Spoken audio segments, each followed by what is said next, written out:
So they were down the shore when the Newark riots broke out. My grandmother would always tell the story.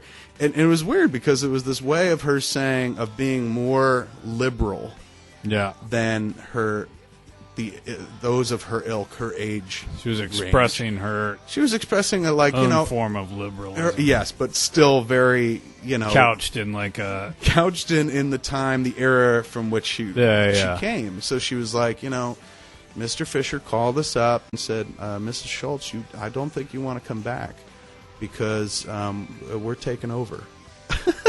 Which I thought was crazy. I thought it was funny. And the way she always described Mr. Fisher, I always saw this old black dude with wore a hat and a little bow tie and shit like the that. Mayor? Yeah. No, well, the mayor was always drunk and do the right thing. Yeah. But more like looking like a... black Muslim, what do they call those dudes?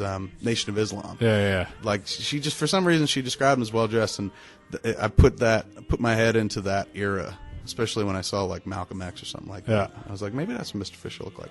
But she was like, he was a nice colored man to tell us that, but we never went back after that. So my grandfather and my all the old timers were kind of that ilk. So my grandfather would always drive around with a bat under his seat in the car and a hook, like a massive hook that I know what you did last summer. Yes. Hook? I was in the car on one occasion when I saw that dude get out of the car and fucking beat the shit out of somebody with a baseball bat. He hit the dude? My grandfather was a feeble old man at this point, too. Like, he died when I was 9, but he hit a fucking dude. A dude cut him off, and he fucking ran up behind him in his car and bumped him from behind.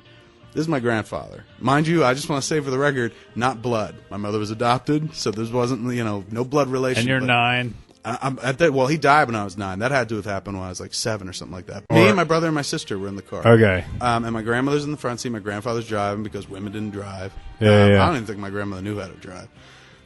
So we're on the Garden State Parkway. We're by the Amboys, and some dude cut him off. My grandmother guns it. Like, car cuts you off and shit. You got 3 kids in the car, plus your wife. Logic dictates, like, oh, fuck you at best. You don't even say fuck you in front of the kids. Yeah. Which he didn't. He didn't curse. He's like, I don't need to curse. Yeah, because I'm going to talk with this. And he held up the hook. So he raced behind the dude to catch up to him, bumped his car. Naturally, the dude, like, what the fuck reaction, I guess, pulls over to the side, gets out of his car in a rage at, like, not knowing what he's in for. Like, probably not even thinking I cut you off and you're pissed. Yeah. Thinking, like, you just hit me, what the fuck? So he gets out, maybe to exchange insurance information, who knows what. My grandfather gets out of the car, slides the bat out from under the seat, slams his car door. My grandmother, I remember, turns to us and goes like, "Oh, look, the drive-in's playing," because there was a drive-in, where in the Amboys. But gets out of the car, slams the door. My grandma's trying to distract us, but I'm fucking like, "What's going on here?" Yeah. And he goes over and he fucking literally hits the dude with a bat and hits him again, and then starts punching the dude.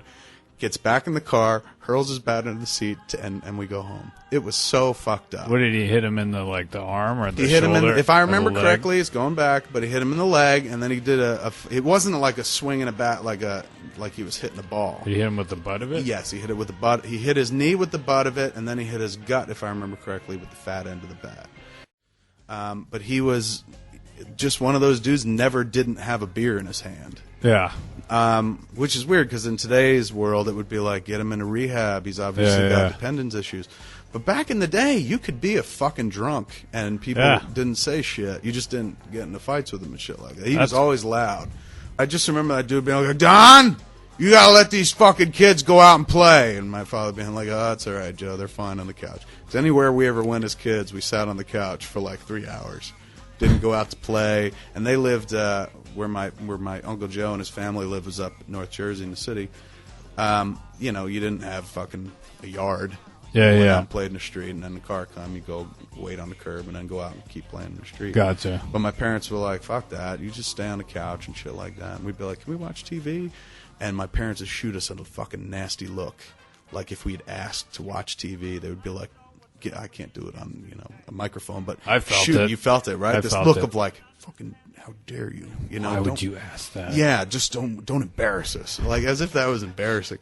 But it was, we were such well-behaved kids, and you'd watch these other kids, not just at my Uncle Joe's, but all our fucking relatives, all my cousins and shit. Anytime we went to somebody's house, they were just run rampant, breaking shit, fucking talking back to their parents and whatnot, sometimes smoking, grabbing a beer or whatever at whatever age, and just running wild. And we were always the ones sitting on the couch, very obedient, and get mocked for it by the other kids, being like, come on, why don't you guys ever do nothing? We get in trouble. And we would get in trouble, so we would just kind of sit there on the couch. But asking to watch TV was a fucking no-no, which is like, now I think back, it's like we literally would sit there for hours at a time on the couch, kind of amusing one another quietly. So hey, what's going on?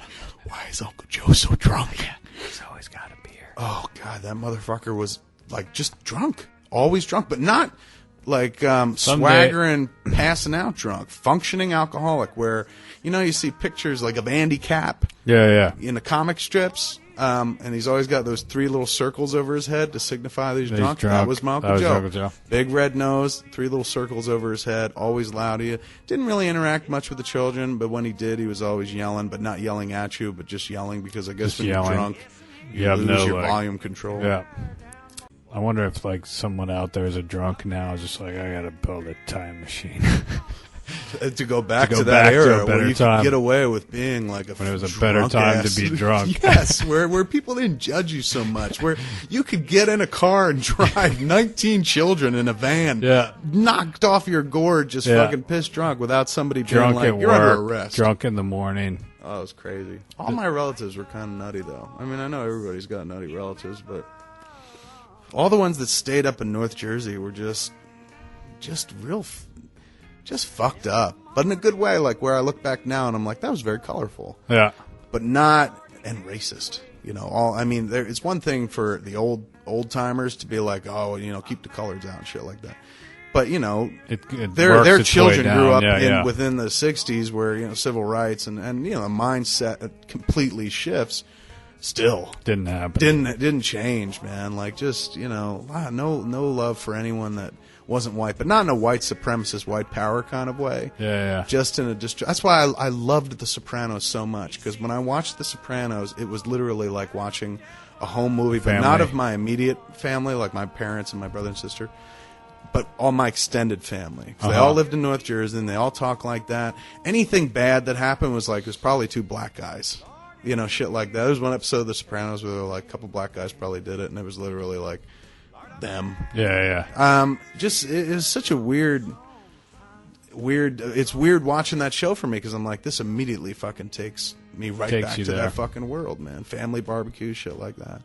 But I do kind of miss that. Not the whole like, boy, I wish I hung out with racist relatives still, but just like the community of family. We had a very large family. Extended family life. Totally, and big barbecues with the family. I mean, now we do it here all the time at the house, but it's with friends, tons of friends. I mean, I guess I'm kind of making up for it, or doing my version of it. But there's nobody like that. Harley will be like, I remember this motherfucker who was always drunk. Yeah. Like, we don't have the drunk relative anymore. And I don't know that I have any friends. It's not cute like anymore. No, it's not. I mean, there's a reason Andy Capp's not that popular. I guess she could be like, Uncle Malcolm doesn't even drink that much anymore. Yeah. But when he does. But she could be like, Uncle Malcolm was always wrong. Just, he would tell you shit that wasn't true. Like, and dude didn't know who the prime minister was in his own country. And he would swear up and down that fucking, if he ever met John Landis, he'd punch him in the nose for what he did to those kids. The Twilight Zone shoot. And I made the mistake of referring to. I said I grew up in a white trash town, and I didn't say that as a put down. I said it like, I mean, essentially to me, white trash, blue collar, same difference. Yeah. But I, said it in a real kind of, not in a like, fuck these people, I'll never go back. Thank God I got out. Yeah, I still lived there. At the time that I said it. I mean, I lived in Red Bank, but it was close. And I started getting hate mail from people. Like, who lived in Highlands, who were like, "Who the fuck do you think you are? Your family's low class and white trash, and not us." And it was like, "Hey, man, that's a term of affection. I didn't mean that as any sort of like fucking put down. Can you see it?" Yeah. I took out my dick up under the table. I was like, "Can you see it?" Barely. But I got in so much trouble for it, and then just recently. It kind of finally died away and shit. Although after years it died 10 down. years. Although on Clerks 2, we were shooting at my house, at 21 Jackson Street for Randall's house, and it was I think we were done shooting, or they were doing a different setup. Yeah. So Johnson was there, and I took a walk around the old neighborhood. Like, took a walk around the block and shit like that. Me and Brian walking around, reminiscing and shit. Past this one house where, out of nowhere, all I heard was like, "Oh, you hate this town, but you'll come make movies here, huh?" And I was like, "What? Yeah. Who said Lord?" Like, it just came out of nowhere. And it was this house where somebody was talking from behind a screen, and we couldn't see them. And I was just like, no, I love this town. I don't hate this town. And I heard, that's not what you said in Time magazine. 10 fucking years later, dude, somebody was still holding on to it. Did they come out? No, didn't have the balls to come out of the house and say it to me. And it was an older person, too. It was an older woman. But still, like, come out and fucking, charge me. I'll totally make nice and tell you She how much comes out with a baseball bat and a hook. And I'm like, shit. All you old timers, man.